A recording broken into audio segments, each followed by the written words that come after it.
সদৌ অসম অপাধিকৃত শিক্ষক কৰ্মচাৰী সংস্থাই বাৰে বাৰে আমাৰ মাননীয় মুখ্যমন্ত্ৰী মহোদয় আৰু মাননীয় শিক্ষামন্ত্ৰী মহোদয়ক আমি এটা কথা কৈ আছোঁ যে শিক্ষকসকলক সামাজিক মাধ্যমত আৰু অপদস্থ নকৰিব, সামাজিক মাধ্যমত আৰু অপমান নকৰিব। আৰু সেই কামটোকে বাৰে বাৰে এই মাননীয় মুখ্যমন্ত্ৰী মহোদয় বা শিক্ষামন্ত্ৰী মহোদয়ে কৰি থাকে। কিছুদিন আগত তেখেতে আমাৰ শিক্ষকসকলক মাল বুলি কৈছিল, মূৰত মাল নাই বুলি কৈছিল। আৰু এনেকুৱা ধৰণৰ যিবিলাক কথা, এই কথাবিলাক আচলতে আমাৰ শিক্ষামন্ত্ৰী মহোদয় যেন নকয় ভাল। তেওঁ ভাল কাম কৰিছে, তেওঁ স্কুলৰ ইনস্পেক্টৰৰ কামটো কৰিছে, যে গুণ উৎসৱত তেখেতে নিজে গৈ ল'ৰা ছোৱালীবিলাকৰ কাম কৰিছে। আমাৰ সচিবালয়ত কাম নাই, তেখেতে আমাৰ ঔপাধিকৰণৰ সমস্যাটো চিন্তা কৰিবলৈ সময় নাই, ঔপাধিকৰণ সমস্যাটো সমাধান কৰিবৰ কাৰণে আগুৱাই লৈ যাবৰ কাৰণে তেখেতৰ সময় নাই, কথা পাতিব সময় নাই, আমাক মাতিবলৈ সময় নাই। আমি যোৱা 16 ডিচেম্বৰতে আমি অনশন কৰিলোঁ, আৰু আমাৰ এই অনশন স্থলীৰ পৰা আমি মেমৰেণ্ডাম দিছোঁ, কিন্তু আমাক মাতি নি কিনো আপোনালোকৰ দাবী কি কথা পতা মাতি আনি সুধিবলৈ তেওঁৰ সময় নাই। কিন্তু ইনস্পেক্টৰৰ নিচিনাকৈ স্কুলবিলাক পৰিদৰ্শন কৰি ঘূৰি ফুৰি আছে। আৰু এই স্কুল পৰিদৰ্শন কৰি ঘূৰি ফুৰি থাকি মানে আমাৰ মাননীয় মুখ্যমন্ত্ৰী মহোদয়ৰ দৰে সংবাদ মাধ্যমৰ শিৰোনামলৈ অহাৰ যিটো প্ৰৱণতা, এই প্ৰৱণতাৰ কাৰণে তেখেতে এই কামবিলাক কৰিছে। আৰু সংবাদ মাধ্যমক লগত লৈ বা কেমেৰাৰ সন্মুখতে শিক্ষকসকলক এইদৰে অপমান কৰা কথাটো আমাৰ গোটেই শিক্ষক সমাজৰ কাৰণে এখন দুৰ্ভাগ্যজনক কথা।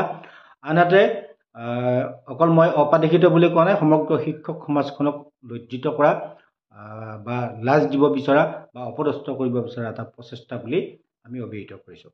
2 নম্বৰ কথাটো হ'ল, তেওঁ এজনী ছাত্ৰীক ঠিক কেমেৰাৰ সন্মুখতে বিভিন্ন ধৰণৰ প্ৰশ্ন কৰিছে, পাঠ পাতি পাতিছে।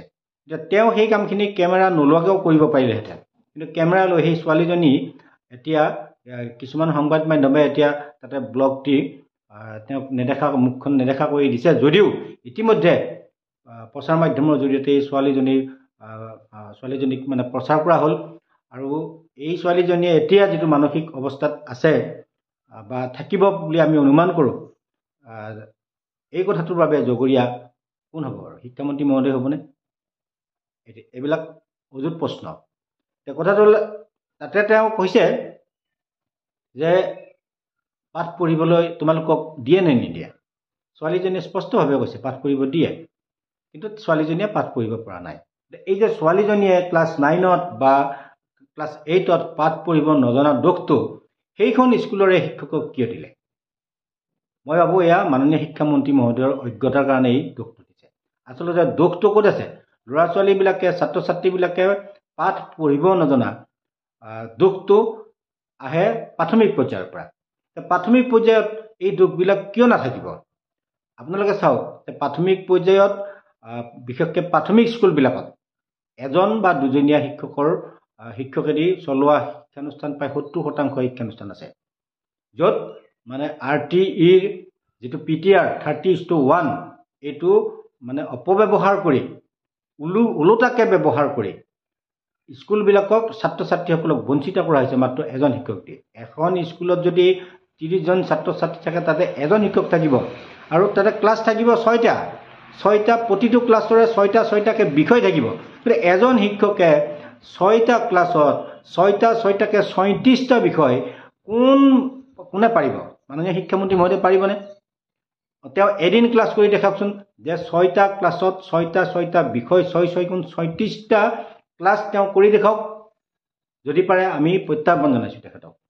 আৰু এই কথাষাৰ আমি তেখেতৰ লগত বহুতবাৰ আলোচনাত আমি কৈছোঁ যে অসমৰ অসমীয়া মাধ্যমৰ চৰকাৰী যিবিলাক প্ৰাথমিক বিদ্যালয় আৰু উচ্চ প্ৰাথমিক বিদ্যালয় আছে, এইবিলাকৰ যিটো আন্তঃগাঁথনি আৰু শিক্ষকৰ যিটো সংখ্যা, এইটো বঢ়াই দিয়ক। প্ৰতিটো বিষয়ত এজন শিক্ষক দিয়ক। প্ৰতিটো বিষয়ত এজন শিক্ষক নাথাকিলে এজন শিক্ষকে 6টা বিষয় 6টা ক্লাছত কেনেকৈ পঢ়াব? এইবিলাক মানে সাংঘাতিক ধৰণে আজব কাণ্ড। আমাৰ বিশ্বজিৎ দৈমাৰী ছাৰ বৰ্তমান বিধানসভাৰ অধ্যক্ষ, তেখেতে এটা সংবাদ মাধ্যমৰ সন্মুখত কৈছিল, তেখেত যেতিয়া সাংসদ হৈ আছিল, তেতিয়া তেখেতে কৈছিল যে এই নিয়ম নীতিবিলাক কোন পাগলাই আনিছে এই নিয়ম নীতিবিলাক, এই আজব নীতিবিলাক। এদিন শিক্ষামন্ত্ৰী বা এই বিষয়ববীয়াবিলাকে এনেকৈ ক্লাছ কৰি দেখাওকচোন। এখন স্কুলত এজন শিক্ষকে 6টা ক্লাছ 6টা বিষয় ক্লাছ কৰি দেখুৱাওক। আমিও কৈছোঁ এইটো কথাটো। এইবিলাক আজব নীতি নিয়ম প্ৰয়োগ কৰি ভুল নীতি নিয়ম প্ৰয়োগ কৰাৰ কাৰণে আজি ছাত্ৰ ছাত্ৰীসকলে বহু চৰকাৰী প্ৰাথমিক বিদ্যালয় বা উচ্চ প্ৰাথমিক বিদ্যালয়ত হয়তো ছাত্ৰ ছাত্ৰীয়ে আখৰ মাতিব বা আখৰ চিনি নোপোৱাকৈ তেওঁলোকে মানে উত্তীৰ্ণ হৈ পাৰে। ইয়াৰ লগত আৰু এটা জড়িত আছে যে ক্লাছ 1ৰ পৰা ক্লাছ 8লৈকে কোনো ছাত্ৰ ছাত্ৰীক ফেইল কৰাই দিব নোৱাৰিব। এইটো RTE এক্ট মতে মানে তেওঁলোকক ফেইল কৰাই দিব নোৱাৰি।